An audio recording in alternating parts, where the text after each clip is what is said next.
자, 인사조직론 두 번째 시간입니다. 거래비용 이론인데 이건 여러 번 나왔던 이론인데 그래도 내용은 좀 어렵게 나왔습니다.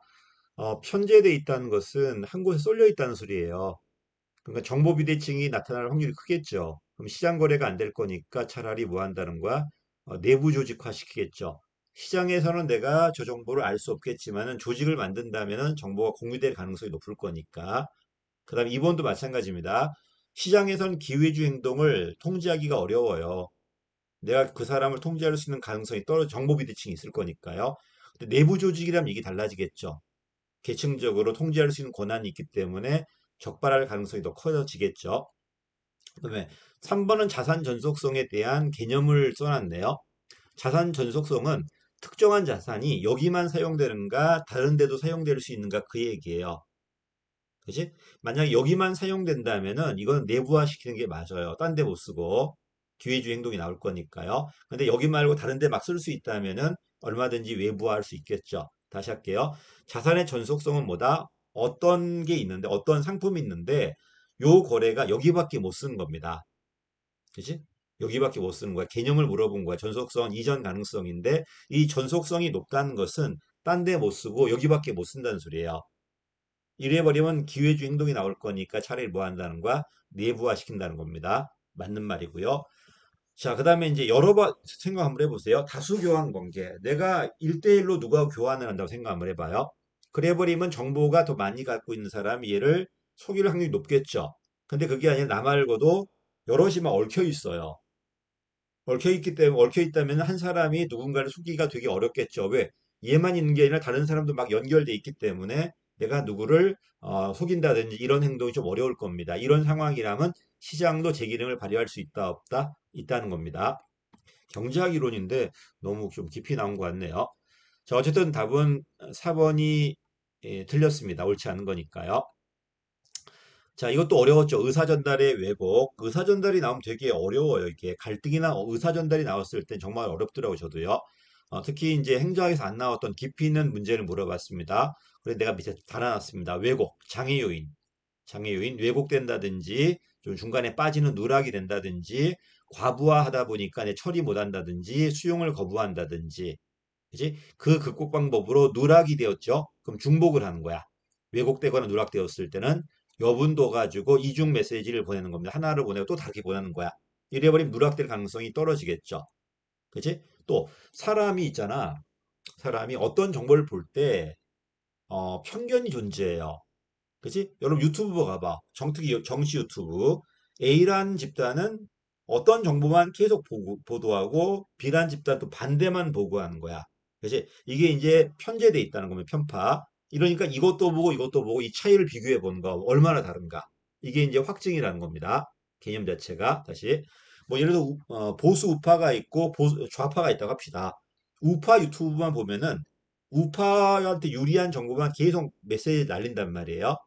반면에 이것만 가지고 이거밖에 우리가 못 보잖아. 한 곳만 볼 거 편파니까. 그러면 좌파도 본다면 이건 또 좌파의 이제 메시지만 알리겠죠. 그럼 이 차이를 본다면 이 둘의 차이점을 찾을 수 있겠죠. 이게 이제 확증이라는 거야. 그 다음에 이제 왜곡될 수 있다는 거는 어떻게 한다는 거야? 자꾸 올라가면서 단계 단계 가면서 왜곡이 되잖아요. 그 단계를 없애버리는 거야. 그래서 중개자를 제거한다든지 또는 사후 검사한다든지 그다음 아예 그냥 어떻게 한다는 거야? 정기회의를 통해서 거기서 매번 알려주는 거죠. 그러면 누락이나 왜곡이 안 될 거 아닙니까? 그렇지 않나? 그래서 정기회의는 조심하십시오.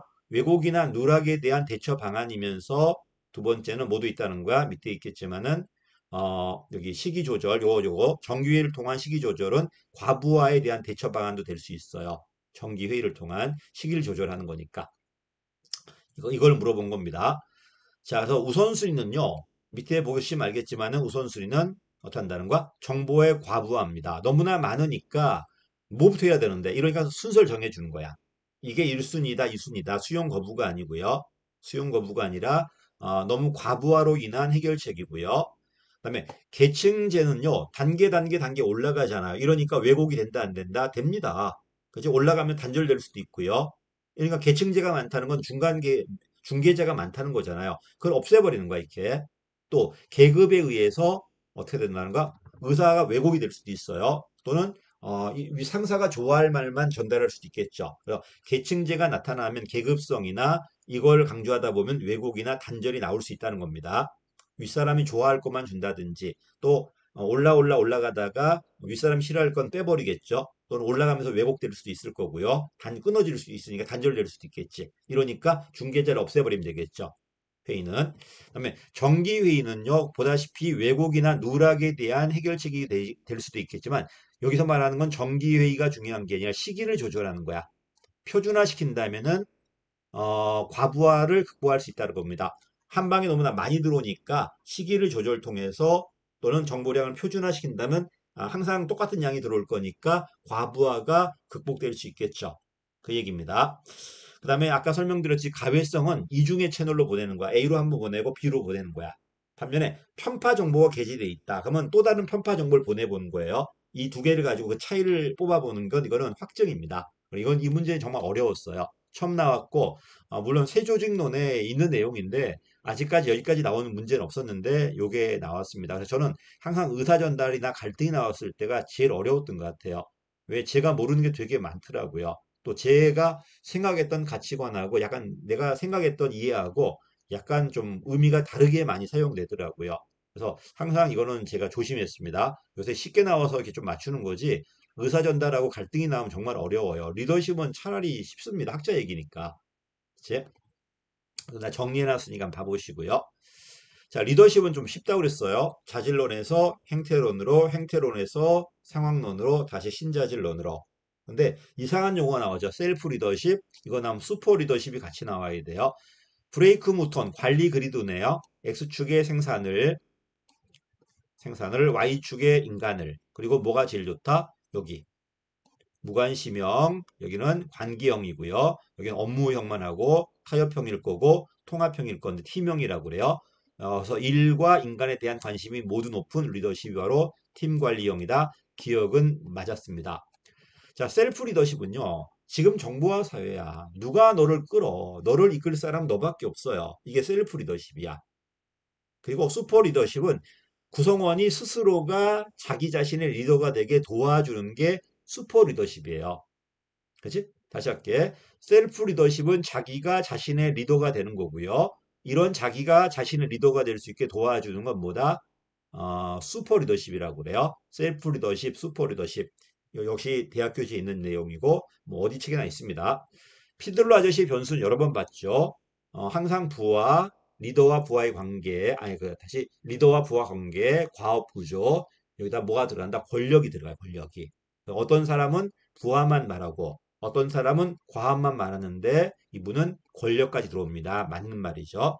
이건 틀렸죠. LPC는 피들러 겁니다. 제일 싫어하는 동료. 이러한 싫어하는 동료가 긍정적으로 보였을 때 그런 관계 지향, 부정적으로 보였을 때는 과업 지향, 하우스 에반스가 아니라 피들러입니다. 그래서 답은 기억과 디귿이 맞죠. 뭐 이거는 여러 번 했던 거니까 뭐 어렵지 않을 거고 슈퍼와 셀프가 처음 나왔지만은 어려운 용어는 아니었을 겁니다.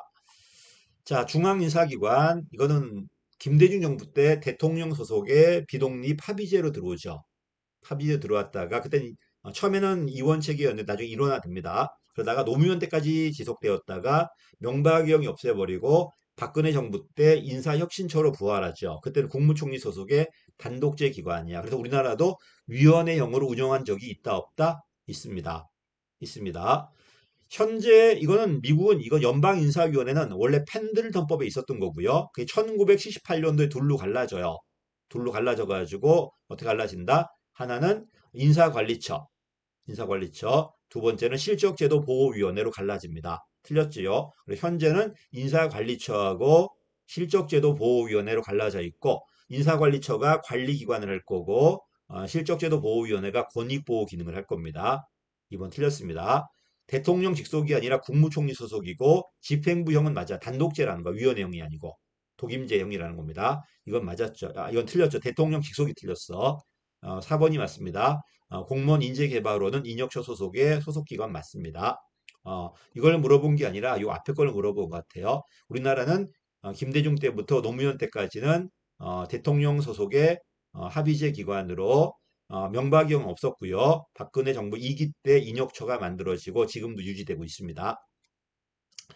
자, 그 다음에 경력직인데 해당하지 않는 거네. 경력직이 아니면은 뭐야? 정무직이나 이제 별정직이겠지.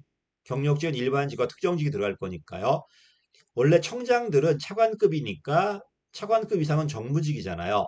근데 청장이어도 경찰은 특정직이고 검사도 특정직이야. 전문 경력과는 일반직이니까요. 경력직으로 보합니다. 일반직 공무원을 대상으로 하는 거니까. 됐죠? 그래서 조심할 게 대법관도 판사니까 경력직, 특정직이에요. 특정직이니까 경력직이야. 대법관도 마찬가지고 대법원장도 마찬가지고요. 그지? 판사, 검사들은 설사 그 사람이 검찰총장이어도 검사이기 때문에 특정직, 경찰청장이어도 차관급이어도 얘는 장관, 검찰총장은 장관급이고 경찰청장은 차관급이지만 정무직이 아니라 특정직이야. 왜? 경찰, 검사니까. 판사도 마찬가지야. 대법관, 대법원 판사 전부 다 대법원장 전부 다 특정직입니다. 그런데 조심할 게 뭐다? 헌재재판관. 헌재재판관들은 헌재소장도 마찬가지겠지만 정무직이야. 헌재재판관의 헌법연구관은 판사니까 특정직이지만 헌법재판소 소장과 헌법재판관들은 이거는 정무직입니다. 그걸 조심하시고요. 국세청장은 원래 차관급이고 이건 일반직입니다. 답은 1번이었어요. 그 정무직입니다. 차관급이니까 미안해요. 답은 1번이었습니다. 전부 특정직이야. 얘는 일반직이고요. 자, 그 다음에 새로 법이 만들어졌죠. 시행이 올해 5월부터 시행되었는데 일명 뭐야 그 이해관계 충돌법이에요. 이해관계 충돌 방지법 해가지고 요게 만들어졌거든요. 그래서 아이고 죄송합니다. 요 지문은 국가공무원법이 아니라 그 이해관계 충돌 방지법에 있는 내용입니다. 그래서 품위 손상하지 마라. 직무명령에 복종해라. 직무복종이다. 사례나 증여 향받지 마라. 조심할 거는 직무와 관련해서 직무 관련성이 필요합니다. 국가공무원법은. 반면에 김영란법은 직무와 무관이에요. 반면에 상사와 관련돼 있다면은 직무와 무관하게 상사한테는 증여하면 안 됩니다. 상사한테는. 됐지? 그래서 어쨌든 공무원법은 상사 빼고는 직무 관련성이 요구돼요. 직무 관련성이. 여기까지가 공무원법. 이거는 이해충돌 방지법입니다. 답이 4번이었고요. 자, 그 다음에 다양성 관리가 좀 어렵게 나왔죠. 근데 답은 쉬웠을 것 같아요. 처음 나왔지만 처음에는 대표 관료제, 사회 약자한테 그 다음에 우리는 균형 인사 지수, 사회 약자뿐만 아니라 뭐 이공계라든지 뭐 이렇게 확장되고 있잖아요. 이게 더 확장된 게 이제 다양성 관리예요. 그래서 협의로는 단순한 균형 인사 정책이지만 더 넓게 본다면은 1, 3까지 뭐 세대라든지 그지? 성별도 있겠지만 세대라든지 무슨 뭐 다 포함되어 있다는 겁니다. 가치관이라든지. 자, 내려가니까 다양성 중 자, 봐. 직업 잘 보여요. 네가 무슨 급인지 잘 보여요. 교육 수준도 잘 보인다. 이게 변화 가능하다. 직업도 바꿀 수 있잖아. 직급도 바뀔 수 있죠. 교육 수준도 바뀔 수 있어요. 조심할 건 교육 수준하고 학력은 달라요. 그치? 그 교육 수준. 잘못 말했다, 지금. 다시. 잘 보이는 거. 이 표가 나와야 돼. 이 표가 이제 처음 들어왔거든요. 변화 가능성하고 가시성. 이건 바뀔 수 있는가 없는가 그 얘기고, 이건 잘 보이는가 보이지 않는가 그 얘기예요. 잘 보이는가 보이지 않는가 그 얘기다. 자, 그래서 조심할 게 교육 수준은요, 내가 바꿀 수 있어요. 근데 교육 수준이 아니라 여기 학교 있잖아. 이 학교는 뭐 끝난 거잖아, 이미. 그지? 뭐 대학교만 있는 건 아니잖아요. 다시 초등이나 중등, 고등으로 뭐 들어갈 수는 없잖아요. 그래서 이거는 고정돼 있다. 잘 바뀌지 않는다는 것. 이걸 조심하시고요. 교육 수준은 바뀌지만, 학력은 바뀌지만, 학교는 잘 바뀌지 않는다는 것. 이건 내가 계속 키워가면 될 거니까요. 그 얘기다. 근데 답은 쉬웠어요. 혹시 제가 어느 지역 사람인지 아나요? 그지? 내가 지금 어느 학교 어떻게 나왔는지 아시나요? 혹시 성적 지향 아시나요? 그지? 잘 모르잖아. 안 보이잖아. 내 종교가 뭔지 보이나? 여러분 동료들의 출신 지역이라든지 또는 어떤 출신 학교라든지 성적 지향, 특히 이거 종교, 이게 잘 보이나요? 이건 낮은 겁니다. 그래서 답은 쉽게 준 거야. 다만 내가 처음 봤기 때문에 어려운 거지 옳지 않은 거는 답은 2번이었습니다. 그치? 직업을 바꿀 수 있고 직급도 올라갈 거고요. 교육 수준도 향상시킬 수 있겠지만 변화가 높아요. 근데 이건 잘 안 보여요. 내가 어느 지역 출신인지. 여러분 동료 봐봐. 친하다고 생각하는 사회에서 만난 동료들, 어느 지역 출신인지, 그렇지? 어떤 학교 나왔고, 그 다음에 어떤 성적 지향을 가졌는지, 미국은 별걸 다 물어봐. 그다음에 종교가 뭔지를 내가 보이진 않잖아요. 가시성이 낮다는 겁니다. 그다음에 협의로는 균형 인사 정책 여기 한정되지만 넓게는 삶에까지 다 가치관까지 다 들어와 있다. 또 이걸 통해서 나쁘게 한다는 게 아니라 여러분의 만족도와 효과성을 동시에 높이겠다는 겁니다. 다양성 관리 새로 들어왔으니까 이 편은 꼼꼼하게 좀 체크 한번 해보십시오. 자, 주인 대리인으로 항상 대리자가 정보를 더 많이 알고 있는 거예요. 그래서 대리자가 정보를 드러내게 만들어야 돼. 그래서 주인이 모르다 보니까 잘못된 대리자 선택하는 게 역선택. 대리자가 배신해버리는 게 도덕적 해이죠. 선택 전의 문제, 선택 후의 문제입니다. 정보 비대칭성. 또 여러분 경제학 하시니까, 경제학 안 하겠구나, 이거는. 이 시험 보면요. 자, 주인이 역선택을 못하게 뭐 한다? 대리자가 자기의 학력을 드러내버리는 거예요. 왜 학력을 땄다는 건 그만큼 비용이 들어간 거잖아요. 내가 쟤보다 낫다는 걸 드러내는 거야. 정보를 제공하는 거지. 이건 역선택을 방지하기 위한 겁니다. 그래서 주인이 학력을 드러내는 게 아니라 대리자가 학력을 드러내 가지고 내가 잘못된 선택을 하지 않게 만들어 주는 게 바로 학력입니다. 됐지? 여기까지. 이러다 보니까 또 비판받을 때는 그럼 학력이라는 게 결국 정보 제공하려고 한 거밖에 안 되지 않냐 이런 비판을 받죠. 경제학에서는요. 이건 틀렸죠. 주인이 더 몰라요. 대리자가 더 많이 알기 때문에 대리자의 정보가 드러나게 만들어야 돼요. 답은 2번이었고요. 또 주인이 복수의 계약을 제공한다면은 당연히 여러 명이다 보니까 뭐 한다는 거야? 대리 선택을 줄일 수 있겠죠. 차별화된 복수의 계약이 있다면은 대리자가 열심히 일할 거 아니에요. 고정급이 아니라 성과 잘 나왔을 때 많이 주고 성과 안 나왔을 때 안 주는 계약을 할 수 있다면은 이런 대리인 도덕적 예를 방지할 수 있잖아요. 그래서 성과급 제도가 들어온 겁니다.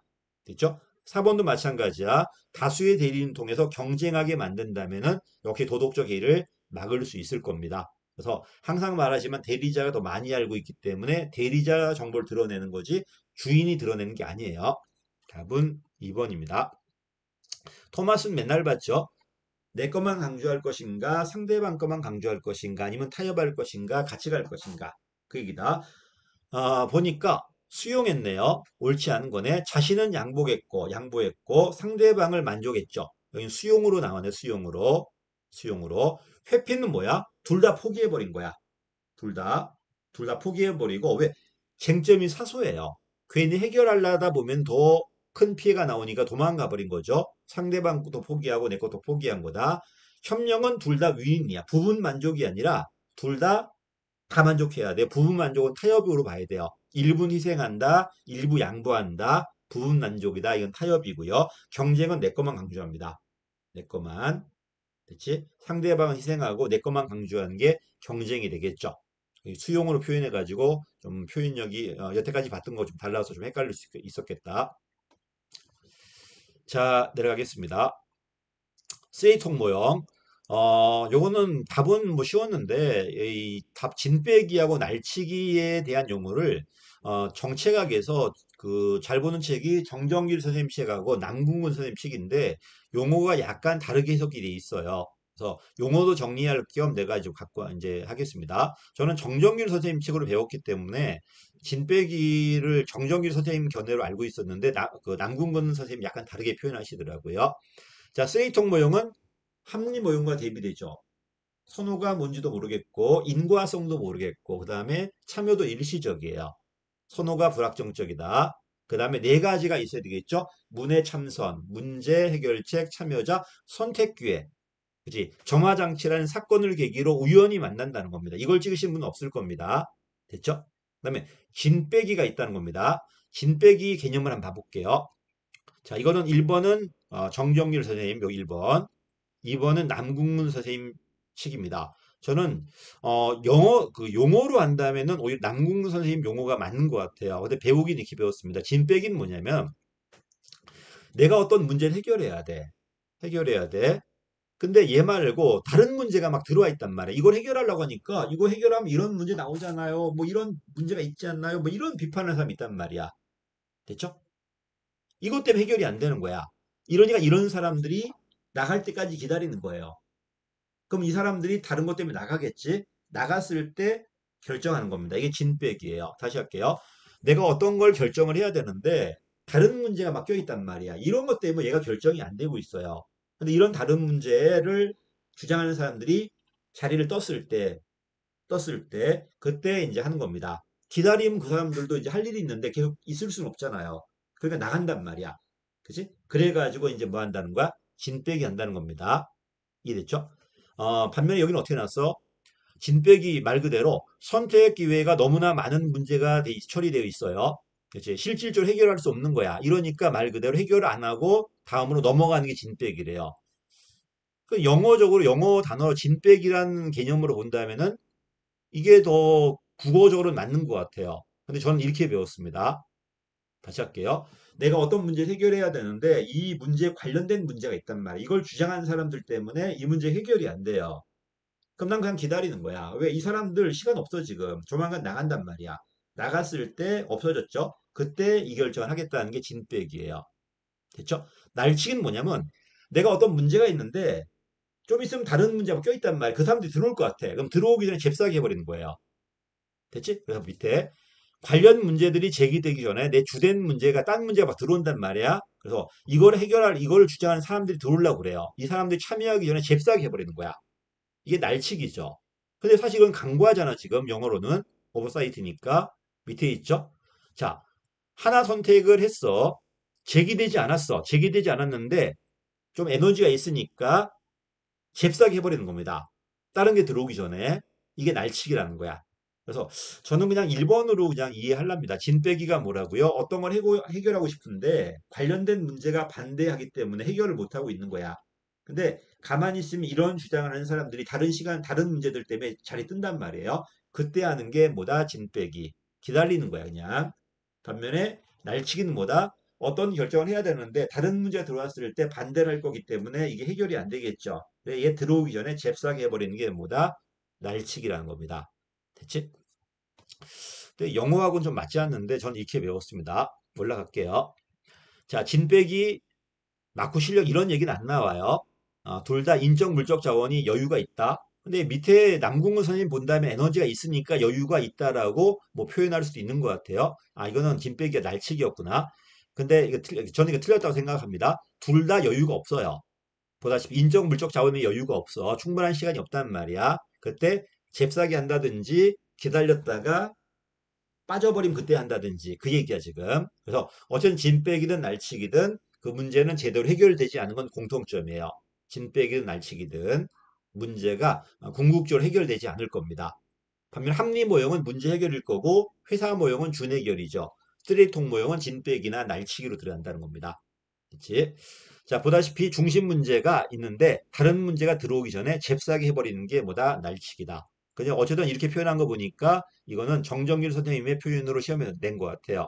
그래서 제가 밑에다가 달아놨으니까 진빼기와 날치기가 뭔지 자 다시 정리할게요. 진빼기는 뭐라고요? 내가 어떤 결정을 하고 싶은데 관련된 문제가 있어. 이런 문제 때문에 이걸 결정 못하는 거야. 근데 이 사람은 시간이 없단 말이야. 그냥 가만히 기다리고 있는 거예요. 그러면 이 사람들이 다른 문제 때문에 자리를 떠요. 그치? 떴을 때 그때 하는 게 진빼기야. 이랬지? 반면 날치기는 뭐라고? 이걸 결정해야 되는데 다른 문제 들어오면 결정이 안 돼요. 걔가 들어오기 전에 잽싸게 해버리는 게 날치기라는 겁니다. 진빼기와 날치기. 그 얘기다, 지금. 그래서 답은 뭐 쉬웠는데, 이런 용어 정의가 좀 어려우니까, 그래서 이 두 개로 좀 정리를 한번 해보셨으면 좋겠습니다. 저는 그냥 남궁 선생님 책보다는 이거는 그냥 정정일 선생님 책이 옛날부터 이렇게 배웠기 때문에 이게 더 와닿아요. 와닿습니다. 둘 다 자원의 여유가 없을 때 잽싸게 한다. 아니면은 나갈 때까지 기다렸다 한다. 나갈 나갈 때까지 기다리는 게 진빼기. 자원의 여유가 있다면 해결하면 돼요. 여유가 없으니까 이런 방식을 사용하는 겁니다. 진빼기 날치기를. 여유가 있다면 더 해결하면 되잖아, 이렇게. 이게 안 되기 때문에 그래요. 또 시간적 여유도 없고요. 왜? 사건 계속 터질 거니까 잽싸게 해야 된단 말이에요, 지금. 여기까지 하겠습니다. 감사합니다.